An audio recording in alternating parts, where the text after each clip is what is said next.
They didn't even look me in the eyes when they said it. Just stood there in the kitchen, arms crossed, lips pressed tight, like I was some mistake they'd finally decided to erase. "You're not contributing, Leah," my brother Nate said flatly. "We've done what we could," added his wife Dana, her voice coated in fake sympathy. "You're just taking up space." And then came the worst part, my father's voice. Cold. Measured. "You're 24. No job. No future. You need to leave.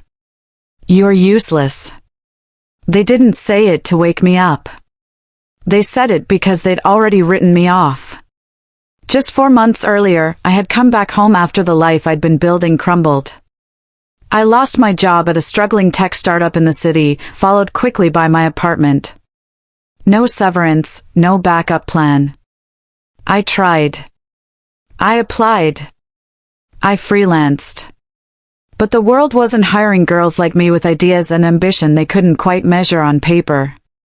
So I swallowed my pride and came back to the Carter house. Just for a little while, I told myself. Just until I got back on my feet. At first, they welcomed me. Or pretended to. "Family takes care of its own," Nate said. "We've got a spare room," Dana added, as if I should feel honored. But that spare room came with invisible terms.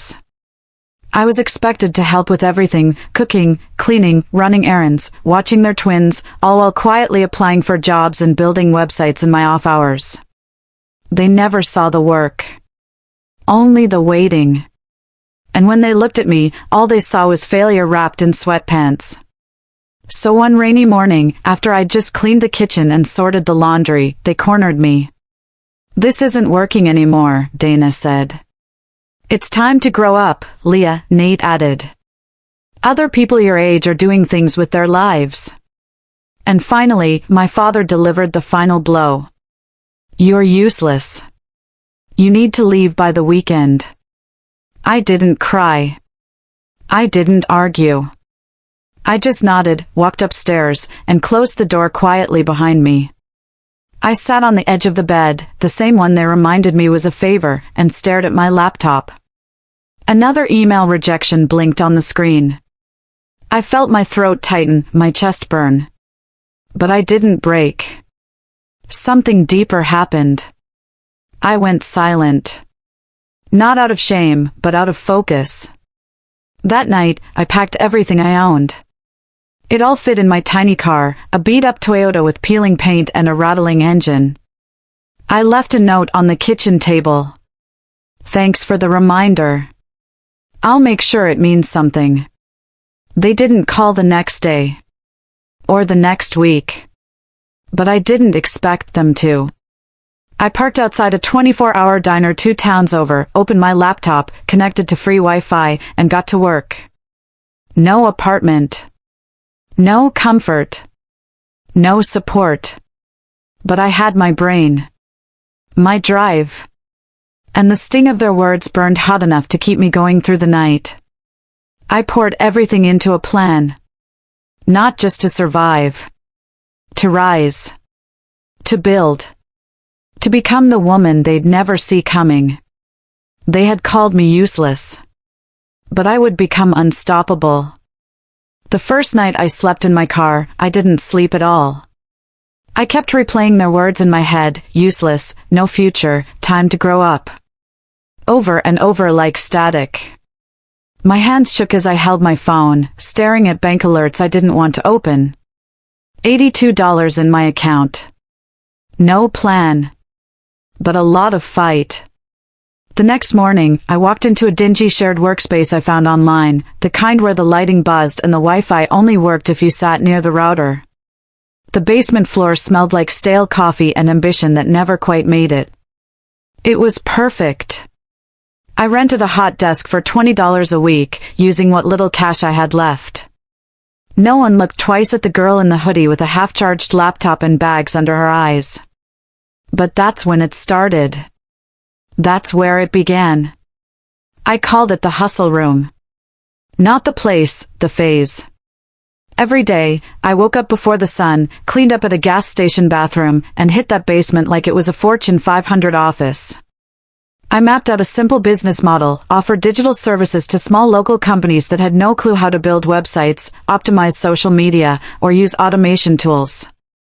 I started with 3 free clients: a florist, a dog grooming service, and a bakery that couldn't figure out Google Maps.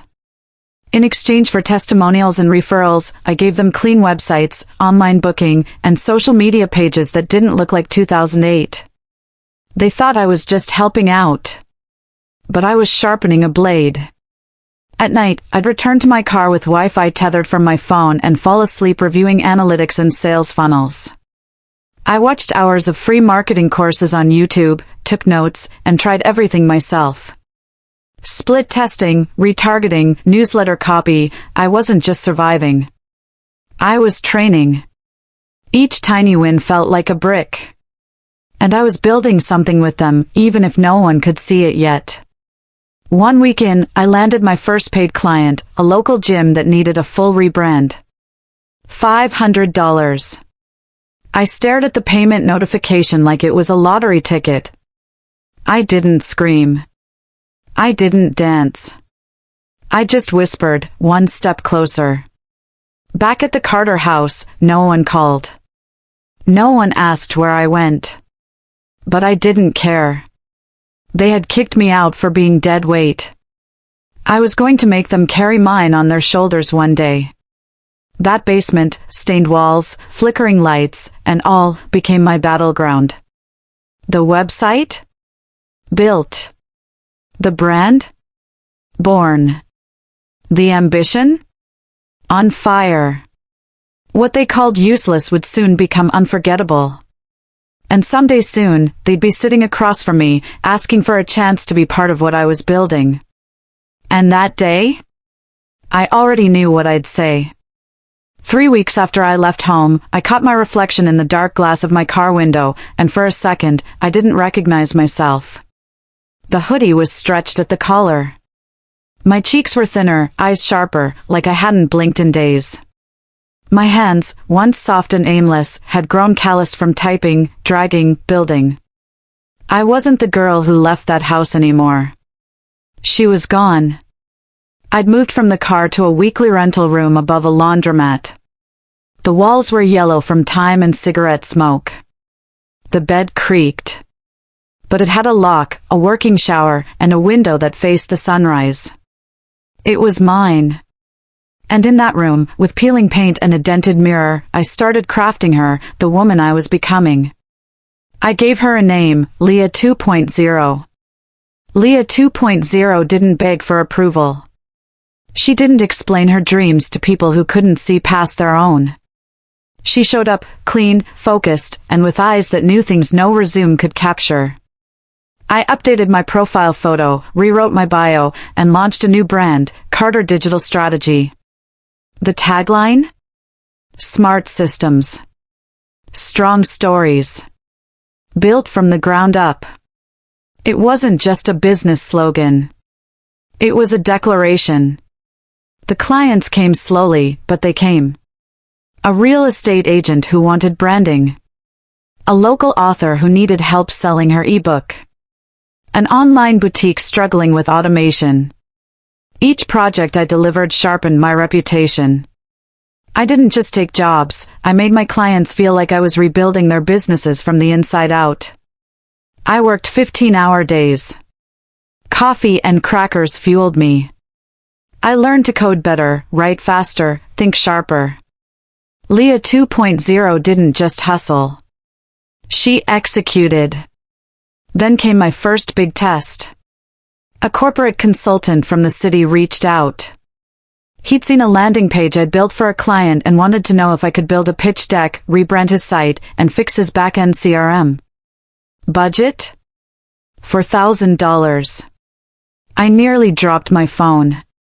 That night, standing barefoot in my tiny room, I stared into the cracked mirror and said out loud, "They'll never call you useless again." And I meant it. But with each new win, something else stirred inside me. Not anger. Clarity.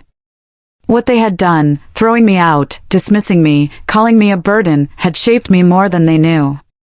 They hadn't broken me. They had revealed me. And the woman in the mirror? She was just getting started. It started with a tweet. Just a single client, gushing about the brilliant digital strategist who rebuilt my entire online system in under a week. She tagged me. I retweeted it and didn't think much of it. By the next morning, my inbox had 30 new messages. Then 70. Then one from a startup incubator in Chicago asking if I'd be open to a consultation. That was the day Leah Carter stopped being a ghost in a basement and started becoming a name people whispered with respect. Within 3 months, Carter Digital Strategy had gone from a hustler's side gig to a full-blown boutique agency. I wasn't just designing websites anymore. I was building operational systems for growing companies, automations, email flows, client onboarding funnels. Things I had once begged for interviews to do, I was now teaching others to implement. I hired a virtual assistant. Then a copywriter. Then a freelance developer. Every hire was someone like me, overlooked, hungry, and ready to prove something. I didn't forget where I came from. I built from it. One Tuesday afternoon, while reviewing a contract with a client in San Diego, I got a LinkedIn notification. It was a job listing from a mid-sized marketing agency based just 2 towns away. The job title? Digital Operations Lead. The salary? Less than I was currently paying myself. But the name of the company? Carter and Company. My brother Nate's business. The very company he'd once told me I'd never be cut out for. I clicked the listing, read through the requirements, and smiled at the irony. He was looking for someone who could automate workflows, rebuild the agency's outdated systems, and lead a new phase of digital innovation. I had already done all of that. But not for him. I didn't apply. Instead, I forwarded the job to one of my assistants and said, "If they reach out to us for help, double the rate." Because something told me they would. And soon. That same week, I was invited to speak at a small business summit in the city. The topic? Turning pain into power, scaling a business when you have nothing. I walked onto that stage wearing a blazer I thrifted for $12 and heels that clicked like punctuation marks. My presentation was clean, sharp, and laced with quiet fire. I didn't name names. But I told the story. The girl labeled useless. The woman who built something anyway. After the applause, people lined up to shake my hand. One woman whispered, "They're going to regret ever doubting you." I smiled. They already do. I was in the middle of a Zoom call with a new international client when the email came through. The subject line was short. Consultation inquiry, Carter and Company. I froze. It wasn't a coincidence. It was them. Nate. Dana. The very people who had thrown me out like old furniture. The people who once sat around the kitchen table deciding I wasn't worth space or time were now requesting a business consult with the woman they said had no future. The irony was so thick, I nearly choked on my coffee. I clicked the email slowly, half smirking. "Hi, Carter Digital Team. We're a local agency in need of help streamlining operations, fixing outdated systems, and automating client management. We've heard positive things about your work from several local vendors. We'd love to schedule a call to discuss options and pricing. Dana Carter, Director, Carter and Company." Director. Of course she gave herself a title. I leaned back in my chair, arms folded. They didn't know.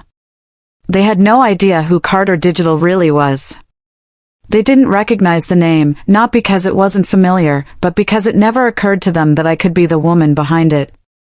I could have ignored the email. I could have declined. But I didn't. I responded politely. Professionally. Thank you for reaching out, Dana. I'd be happy to schedule a discovery call. Let me know what time works best for your team. Leah Carter, founder and lead strategist. I made sure to sign it in full.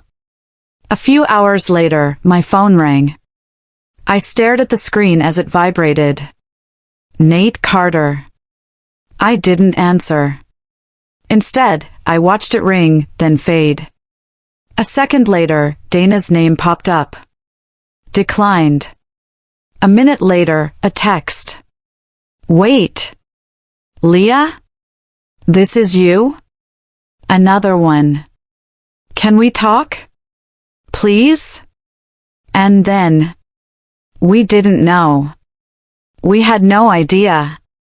I stared at the screen, heart calm, mind sharp. They didn't know because they didn't bother to look.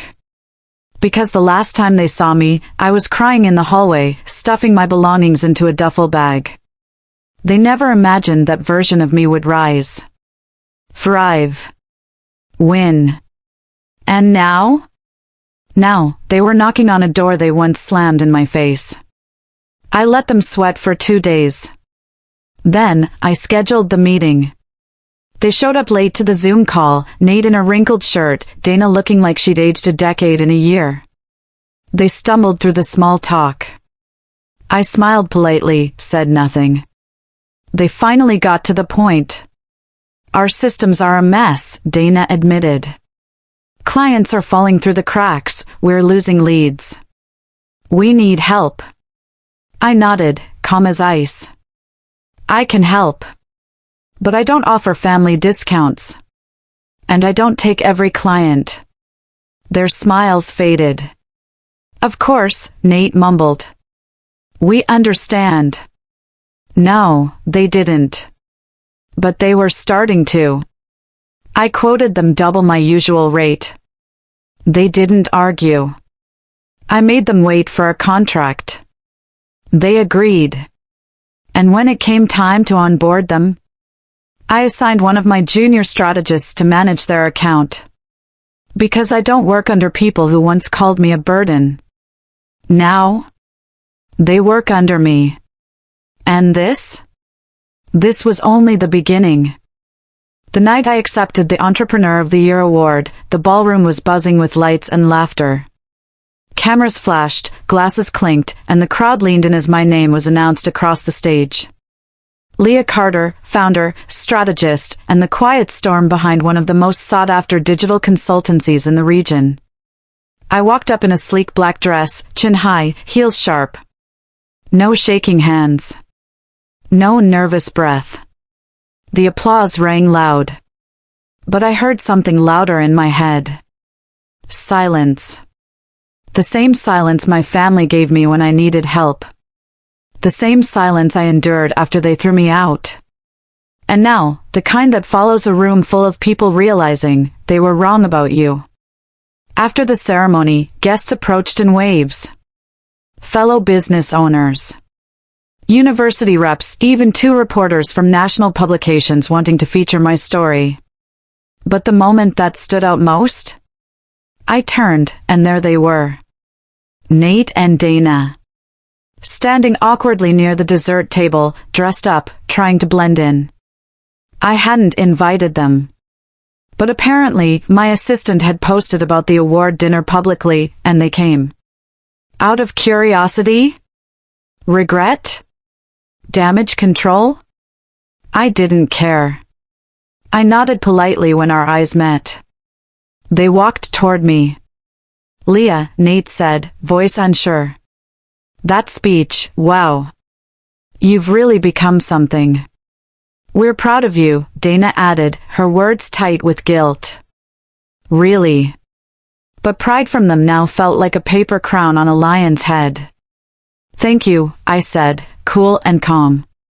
It's been a long journey. They didn't know how to respond. Not because I was cold, but because I wasn't broken. Later that week, they emailed again. Not about business. Not about updates. Just a message titled, "Can we start over?" I stared at it for a long time. Part of me, the younger version, wanted to scream, to list every sleepless night, every insult, every moment I questioned my worth. But Leah 2.0? She didn't need closure. She'd created her own. I didn't reply. Instead, I turned off the screen and walked into a meeting with a new investor.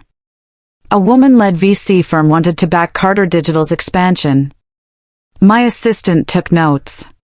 My intern organized the deck. My empire was growing. And they were watching. They called me useless. Now, they couldn't call a meeting without me. That's not just revenge. That's evolution. Success changes things. But the right kind of success? It changes you. Not into someone new, but into the version of yourself that always existed beneath the doubt, the silence, and the rejection. That's where I was now. I'd gone from a girl sleeping in her car outside a 24-hour diner to a woman turning down investor meetings because my agency was already profitable. I wasn't surviving anymore. I was designing something bigger. I sat in my office, glass walls, clean whiteboard, team buzzing outside, and stared at the diagram I'd drawn. It wasn't a sales funnel. It wasn't a system flow. It was a map. A blueprint of the next phase. Phase 1, Carter Digital had launched me out of obscurity. Phase 2, I was going to create something for people like me, the underestimated, the overlooked, the so-called useless. A mentorship program. Scholarships for self-taught women in tech. Free digital strategy webinars for small-town business owners. Not charity. Fuel. Because I remembered what it felt like to have a vision and no one to believe in it. And I was done hoarding what I'd learned. That weekend, I returned to the small co-working basement where it all began. The same buzzing lights. The same old Wi-Fi router in the corner. But now, I walked in as a guest speaker. Back then, I told the room full of eager eyes, I wasn't building a business. I was building a way out. Their silence was heavy. Reverent. I saw versions of myself in that crowd, the college dropout, the single mom, the kid in secondhand sneakers too scared to speak. So I left them with this. Don't waste energy proving your worth to those who never tried to see it. Build until they have no choice but to notice. Back in my office, I reviewed the latest reports. Revenue was up. Client churn was down. Referrals had tripled. And then came another notification. Robert Carter has requested to connect on LinkedIn. My father. The man who stood in the kitchen and called me useless. I didn't accept. I didn't block him either. Instead, I left the request pending, like a memory that no longer hurt, just existed. Because I wasn't angry anymore. I was busy. Busy mentoring women. Busy leading webinars. Busy showing the world what could happen when you build your own blueprint instead of trying to follow someone else's broken plan. My story was no longer just mine. It was a pattern others could trace, a ladder others could climb. That was the real revenge. Not success. Significance. The invitation came in a thick, ivory envelope. The kind with gold embossing and a university crest on the seal. At first, I thought it was junk mail. Until I read the line. We are pleased to invite Leah Carter as the keynote speaker for the Westbridge Entrepreneurship Conference. I stared at it for a while, half laughing. Westbridge. The same university I had once begged my parents to help me attend after high school. The one they said I wasn't ready for. The one they paid for Nate to attend, while telling me community college would be good enough. And now? They were inviting me to speak. 2 months later, I stood backstage in a tailored navy suit, holding note cards I didn't really need. My name was already on the banners. The room was packed, students, faculty, industry leaders, alumni. A few feet away, I spotted familiar faces. Nate. Dana. Even my father, Robert, seated in the middle row, looking smaller than I remembered. I hadn't invited them. But they were here. Because now, I was someone worth showing up for. The moderator introduced me.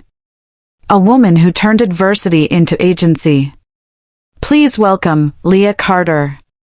The applause was thunderous, but I was calm.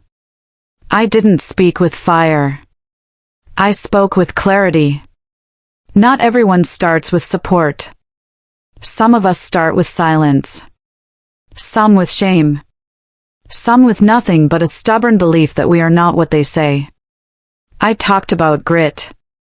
About building while invisible. About how being underestimated was the best training ground for power. I didn't name names. But I didn't have to. They knew. And when I looked up mid-speech, my father was wiping his eyes. Nate sat frozen. Dana clapped slowly, her face unreadable. It didn't matter. Because I wasn't looking for their validation. I was living proof of my own. After the speech, a girl with frizzy hair and two big shoes approached me. They said I wasn't smart enough for business, she whispered. But your story, it made me want to try. I smiled and handed her my card. Trying is where power starts.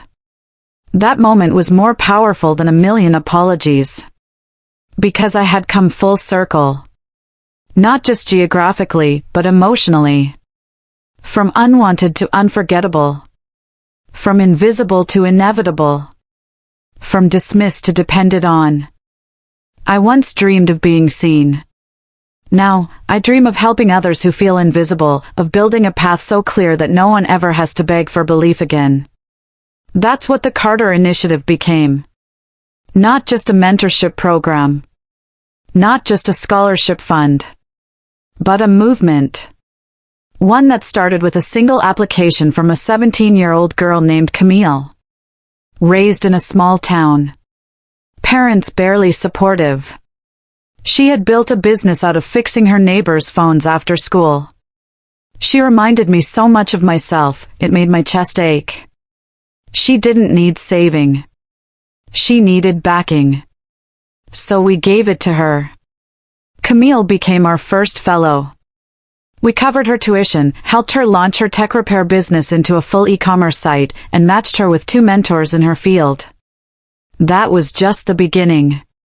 By year's end, we had funded 12 women through the program, partnered with 3 universities, created an online training library accessed by over 20,000 users, and hired 5 full-time staff, all self-taught, all previously overlooked. The initiative was no longer about me. It was about what happens when someone like me doesn't get pushed out, but gets pulled up. One day, while reviewing a quarterly report with my operations lead, I received a message. From Dana. Saw the article on the Carter Initiative. Impressive work. Truly. And another. From Nate. If you're ever open to it, I'd like to invest. Invest? The same people who once said I was a lost cause, now wanted in. I didn't respond immediately. Because I wasn't angry anymore. I had simply outgrown them. That evening, I sat on my office balcony watching the city lights blink like a breathing machine. Below me, life buzzed. Dreams churned. Ideas sparked in cafe shops and basements, just like mine once did. I thought of the girl I used to be. The one sitting in a car outside a diner, Googling how to start a business with no money. She wasn't gone. She had just evolved. She had become the guide she once prayed for. And now? She was building ladders for others to climb. It happened on a Sunday. Unremarkable, quiet. The kind of morning where nothing feels urgent, but everything feels possible. I was at the lake house, yes, I bought one. Not for the status, not for the view. But because it reminded me of who I was before anyone told me I wasn't enough. I was barefoot on the porch, coffee in hand, notebook in lap. A breeze swept across the water as I wrote down ideas for the next version of the Carter Initiative. Then my phone buzzed. A new email. Subject: Family Business, Proposal for Consultation. From Robert Carter. My father. I stared at it for a long time. I didn't need to open it. I already knew what it said. After the Westbridge speech in the Forbes feature, word had spread. Not just about my business, but about me, the girl once called useless who had become one of the most respected strategists in the region. Apparently, the Carter family business, an aging construction firm run by my father, was struggling. Outdated operations. No online presence. Revenue shrinking. And now? He wanted a consultation.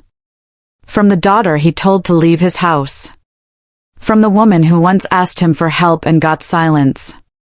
I didn't respond right away. Instead, I let the lake air fill my lungs and looked out at the water. Was this what revenge was supposed to feel like? Because I didn't feel anger. Or pride. Or spite. I felt peace. The next day, I forwarded the email to my lead strategist with a note. You can take this one. Standard rate. No exceptions. I didn't want to talk to my father. I didn't need an apology. Because my life had become the proof. Proof that being underestimated doesn't mean you're small. Proof that the ones who throw you out may one day line up at your door. Proof that silence, when owned, becomes strength. 3 months later, I saw my father again. He showed up to one of our public mentorship events, no warning, no call. Just walked in and took a seat at the back. I was on stage, introducing a new cohort of Carter Initiative Fellows. A room full of young women, bright-eyed, brilliant, each carrying a story like mine.